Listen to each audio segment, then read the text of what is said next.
মাধ্যমিক পাস করে বেকারদের জন্য মাসিক ভাতার ঘোষণা রাজ্য সরকারের বাজেটে। কবে থেকে চালু হবে বাংলার যুবসাথী প্রকল্প? নতুন প্রকল্পের নাম হচ্ছে বাংলার যুবসাথী। বৃহস্পতিবার চন্দ্রিমা ভট্টাচার্যের পেশ করা রাজ্য বাজেটে বলা হয়েছে, মাধ্যমিক পাস করা পশ্চিমবঙ্গের যুবক যুবতীরা এই প্রকল্পের সুবিধা পেয়ে থাকবেন।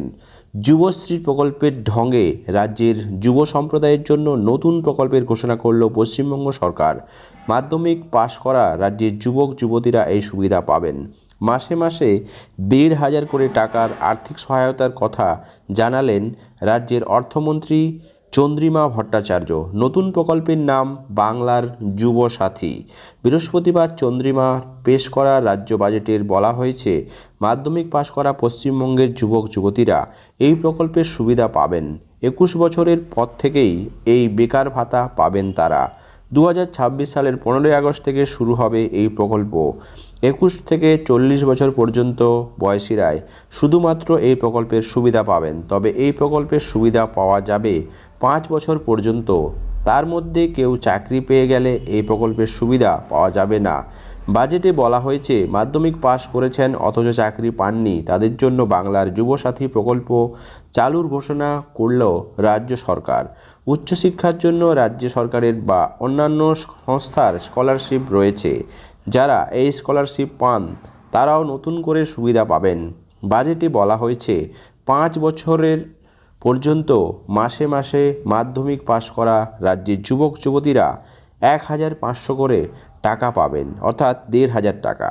বাজেটে জানানো হয়েছে, এই প্রকল্পের জন্য ২০২৬-২৭ অর্থবর্ষে ৫,০০০ কোটি টাকা বরাদ্দ করা হয়েছে। উল্লেখ্য, বর্তমান রাজ্যের যুবক যুবতীদের জন্য যুবশ্রী নামে একটি প্রকল্প রয়েছে।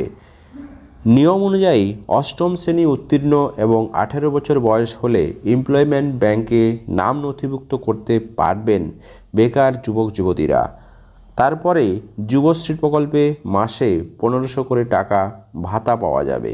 পরে চাকরি পেলে ৪৫ বছর বয়স হয়ে গেলে এই প্রকল্প থেকে নাম বাদ হয়ে যাবে।